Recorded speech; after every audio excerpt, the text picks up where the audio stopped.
make sure that teachers have the tools they need to be able to support their students best. And I think part of that comes with talking to administration and seeing how they can be best supported. So one thing I'm looking to develop with Teacher in a Suit is some type of professional development model, whether it's a like train the trainer cohort model or a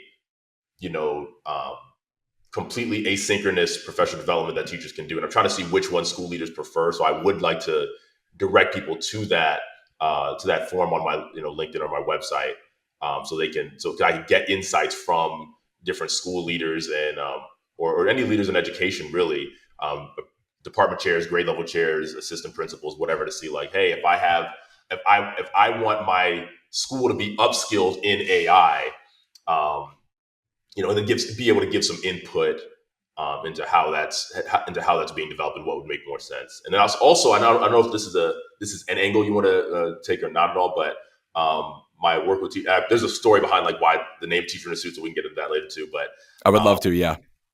There's a I'm building the business out in my grad school work at University of Pennsylvania. They have an education entrepreneurship program that I think it's fantastic, and that's really cool. I definitely might talk about either if I want to, Yeah. Okay. So maybe we can talk about that first. Okay. Your background and how you got it into where you are right now, Sure. Teacher in a Suit, and then from there we can go into your presentations and AI and all that stuff. All right.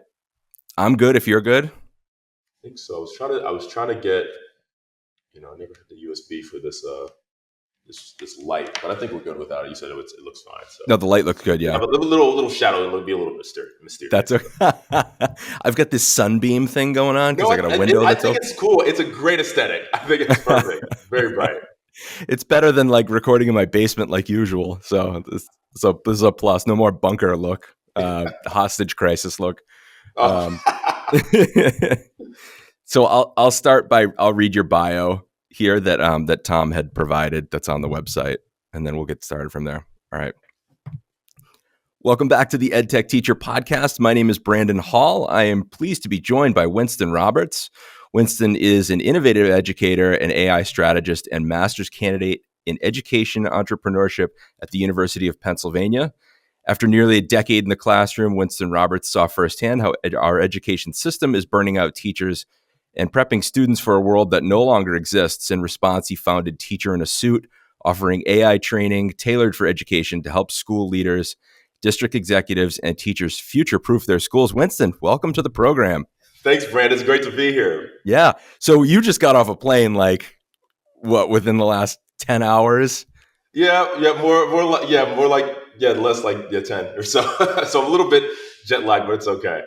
Yeah, and so we've been going back and forth trying to find a good time that worked. And you're at South by Southwest EDU conference. I've always wanted to attend, a bunch of thought leaders, and really cool experience to be able to go there. But you just you showed up last night at midnight or whatever it was, and you woke up and you're here and you're in a suit.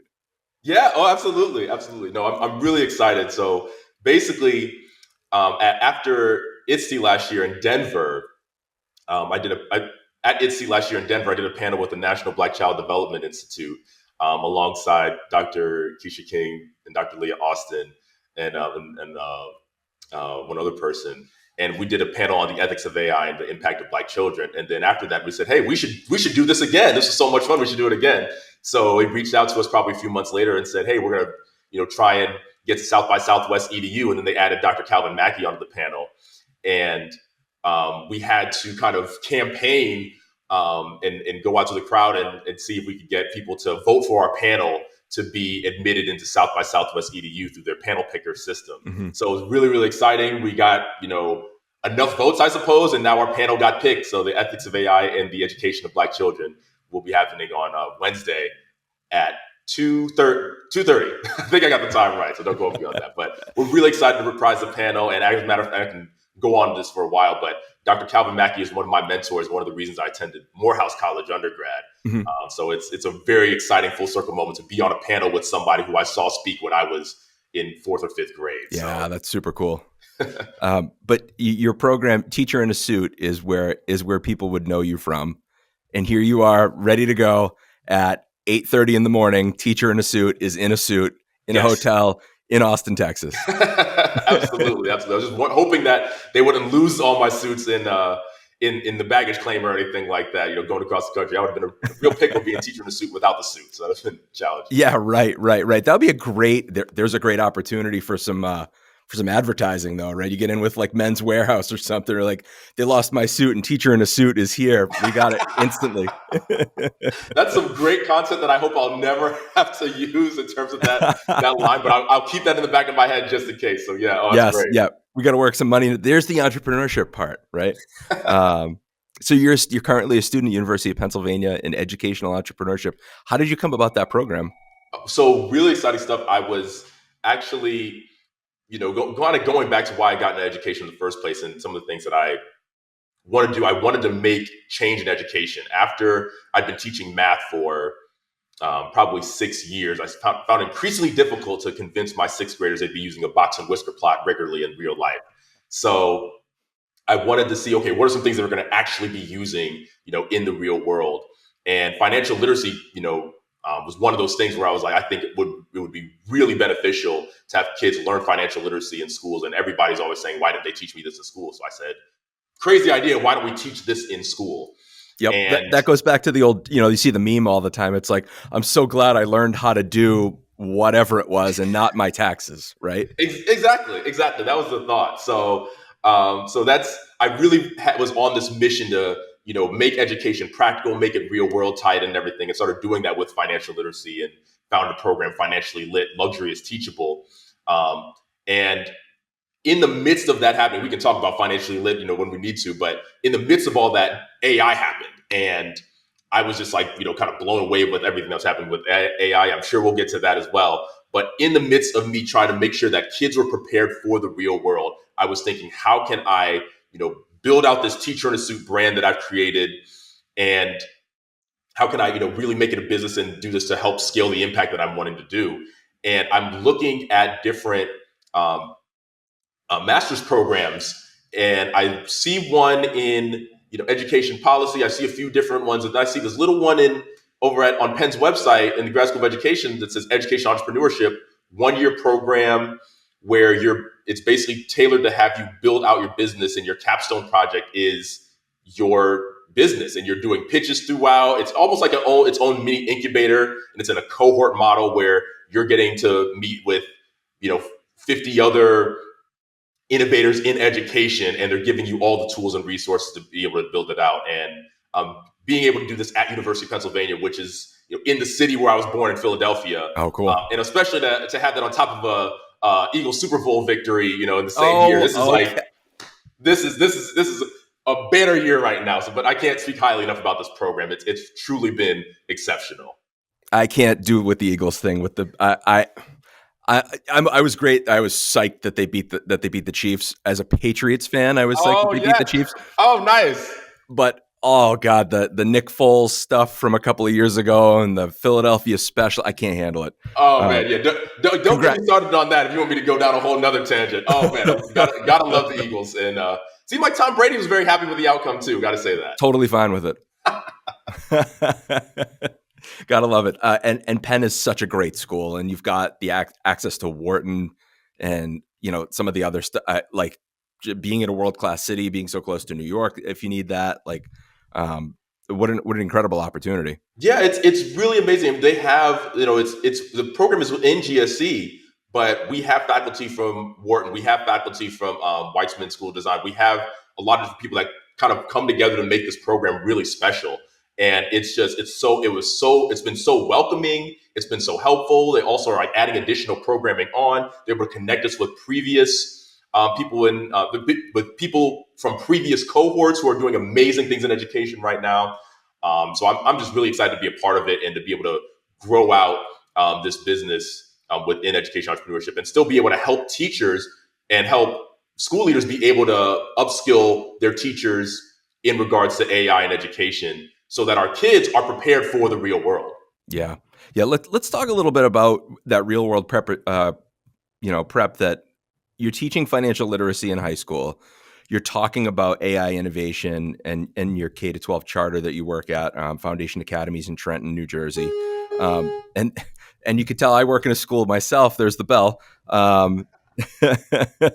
uh, as you teach financial literacy, what are you seeing out of the students, sort of at a granular level, at their skill level? What kind of skills are they bringing to the table before they get to you? And then in what ways are you informing your teaching practices based on that?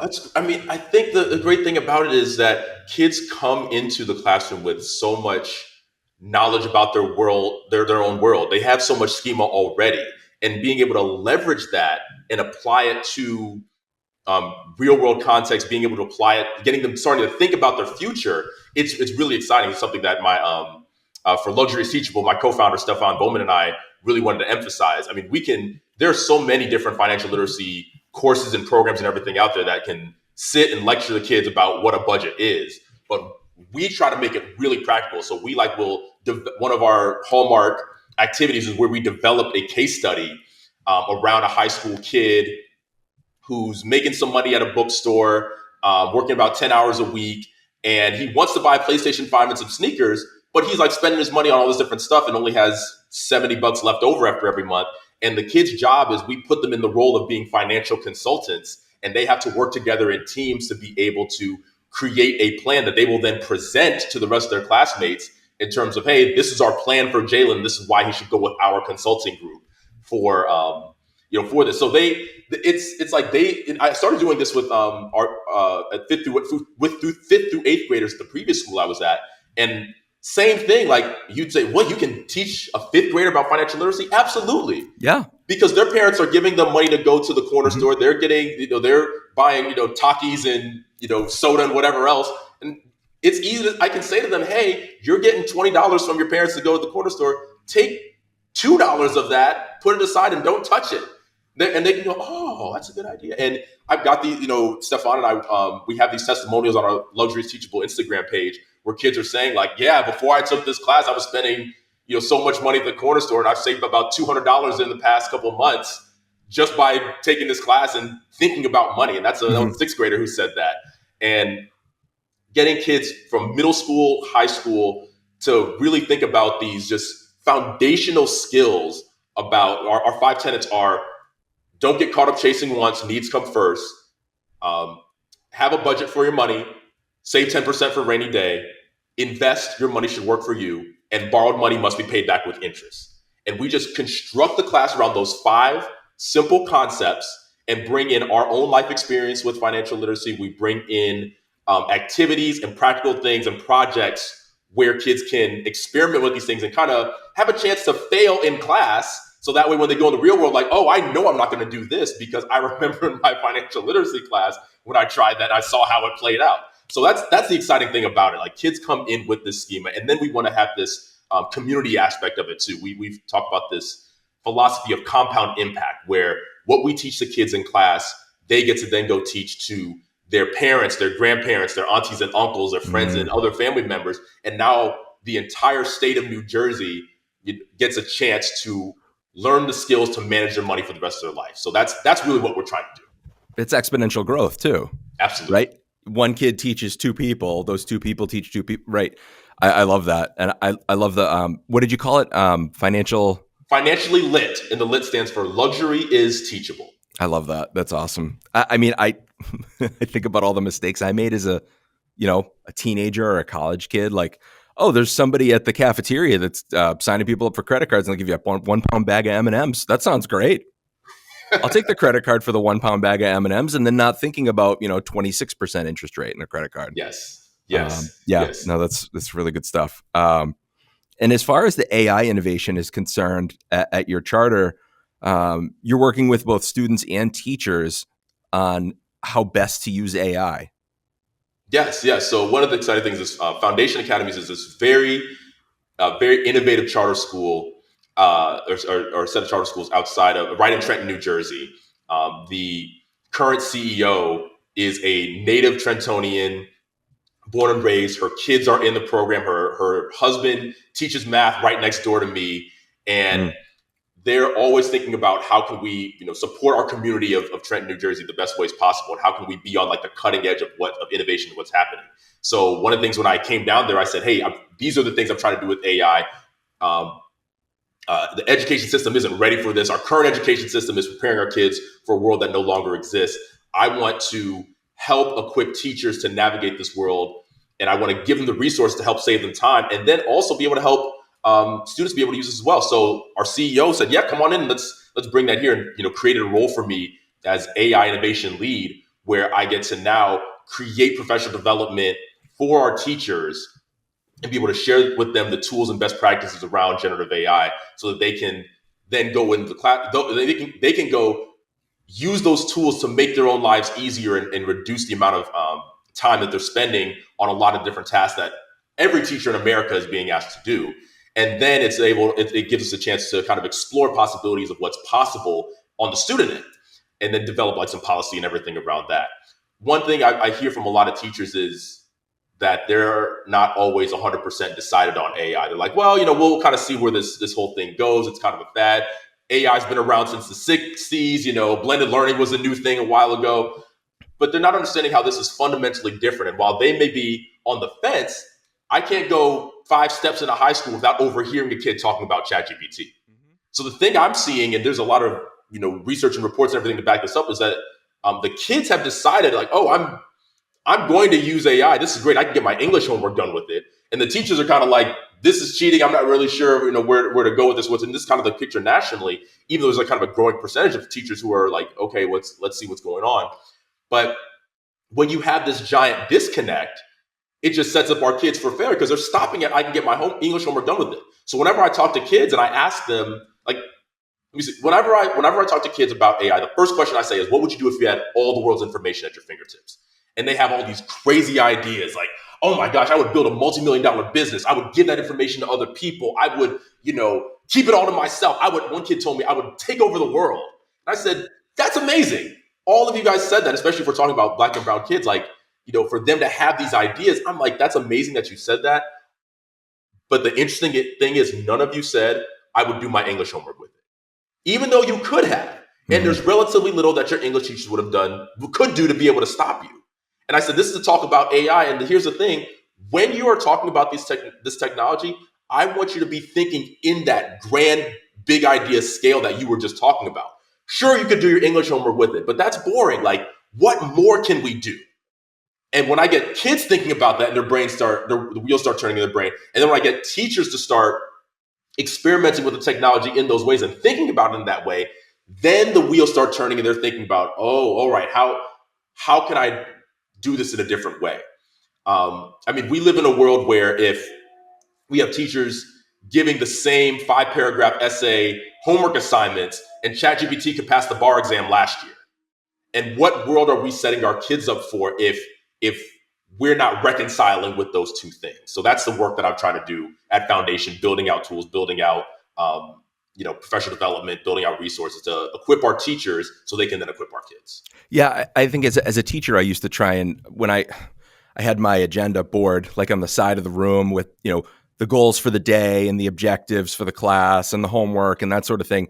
But I always had a Bloom's taxonomy up on the wall, that when I wrote my objectives for the day, I was trying to hit those top levels of Bloom's taxonomy.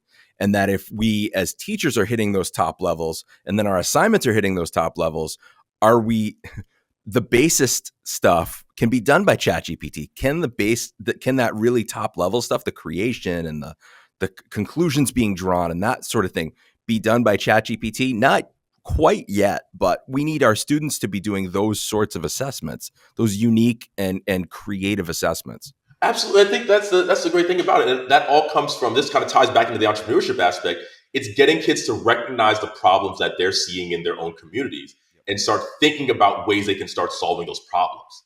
I think one of the best use cases of AI is pointing it at different problems and using it as like a second brain to kind of help you think about different ways that you could attack and solve problems, and then put that into a context where somebody else will accept and respond to it. One of the things I always say is that the that AI is some people see AI as a cheating tool. I don't see it that way. I see it as a universal translator that can allow a C-suite executive and a fifth grader to communicate in ways that both understand and respect. And that's power. And I think that's power that our kids deserve to have as well. So yeah. I mean, how often do we walk into a room and start speaking at a level that not everybody can understand?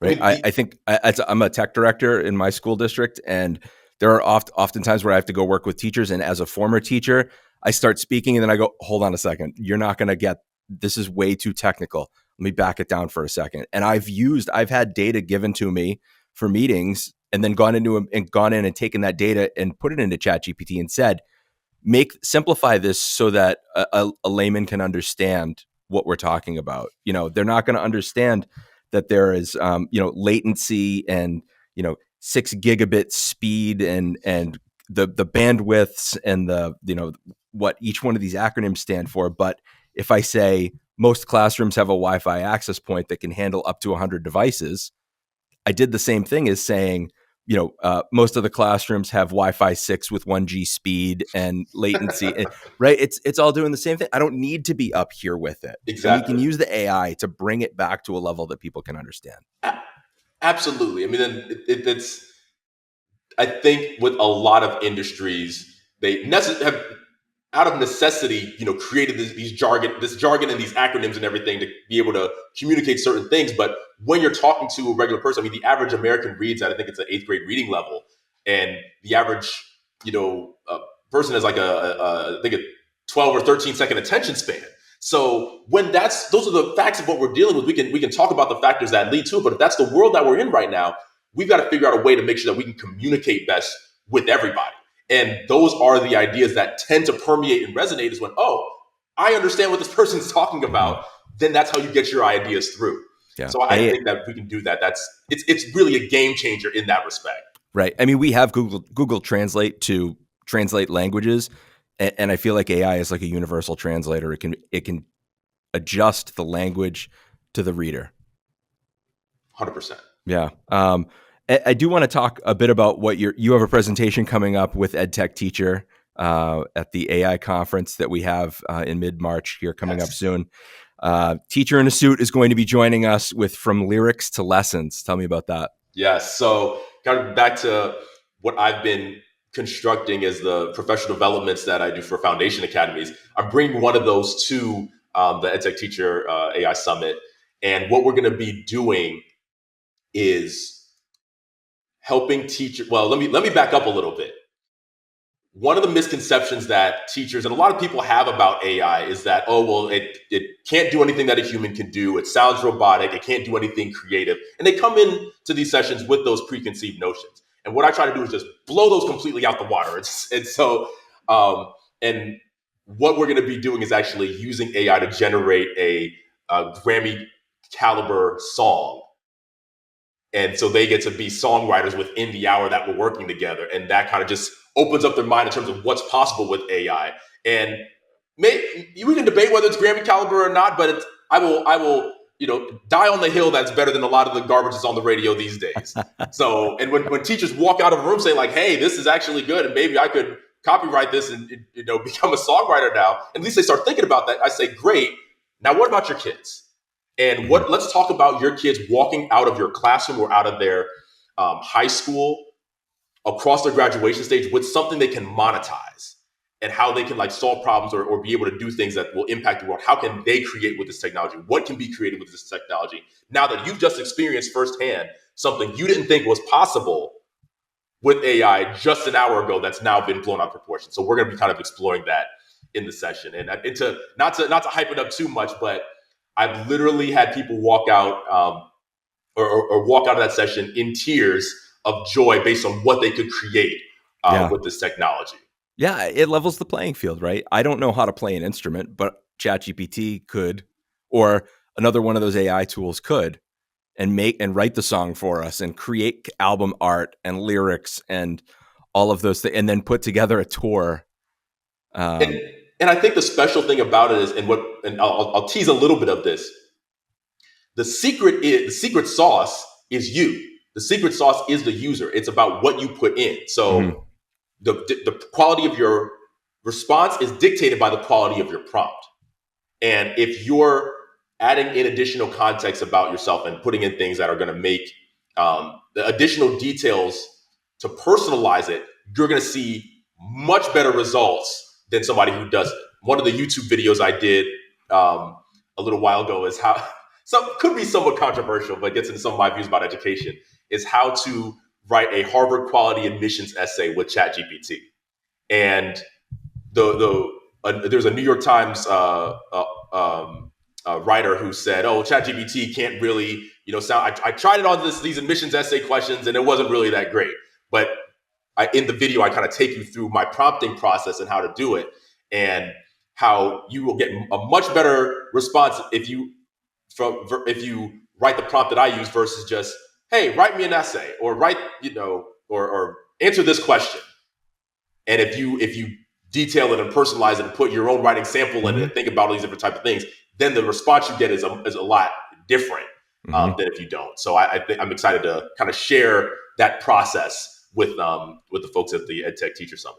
Yeah, that'll be really cool. And then as far as where people can find you online, teacherinasuit.com?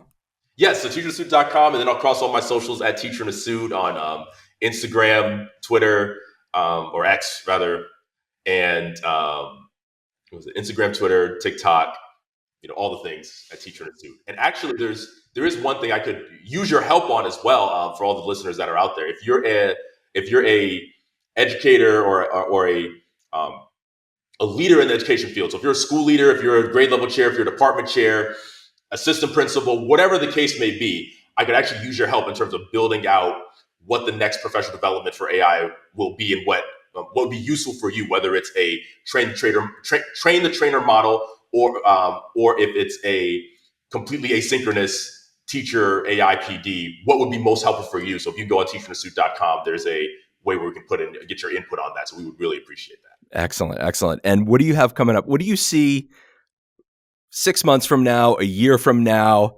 I want you to predict the future. Where are we 6 months from now? Oh, in terms of AI in education? Yeah. Oh, man. Well, the thing is, I've seen that education tends to move pretty slowly. So I imagine that as a system will be very much in the same spot that we are right now. But I think we'll still be kind of in that early adopter era where you'll see certain schools, probably more privileged, more wealthy schools that are adopting this technology faster and finding ways to build curricula around it and put it in the hands of our students. And they'll have a head start on all those who don't.